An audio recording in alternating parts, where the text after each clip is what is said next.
अत्यंत दुर्भाग्यजनक कथा जे ओडिशा रे गोटे असहिष्णु राजनीति चलछि।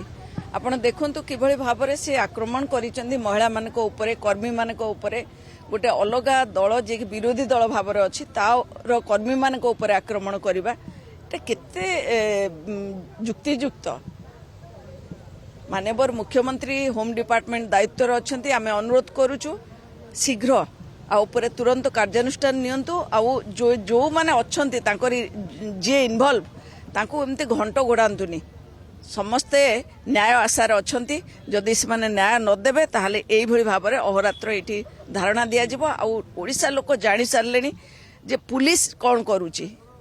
पुलिस निरपेक्ष रहिबा कथा किंतु पुलिस एठी किभली भाबरे तांको पक्षपातिता करूची किभली भाबरे सरकारी कळकू सरकारी दलकू समर्थन करूची ए गोटे माने अत्यंत दुर्भाग्यजनक घटना घटुची।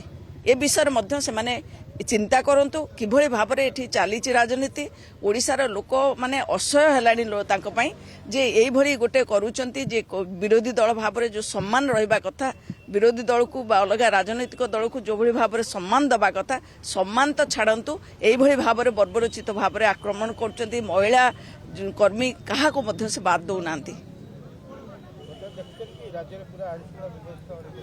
आज्ञा एक कथा तो राज्यवासी ही कहिबे आईन श्रृंखला केते अछि प्रत्येक दिन कौन होउची महिला मानक ऊपर धर्षण होउची कोठी महिला माने अत्याचारित होइकी जाउचंती कोनोसी लोक आज सुरक्षित नाहंती सीनियर सिटीजन कोंतु मालकानगिरी रे कौन होउची देखंतु दुर्भाग्यजनक कथा। ए विषय सरकार पूरा पूरी आखि बुझी दैचंती। आमे अनुरोध करूछु निदरु भांगंतु एबे सरकार।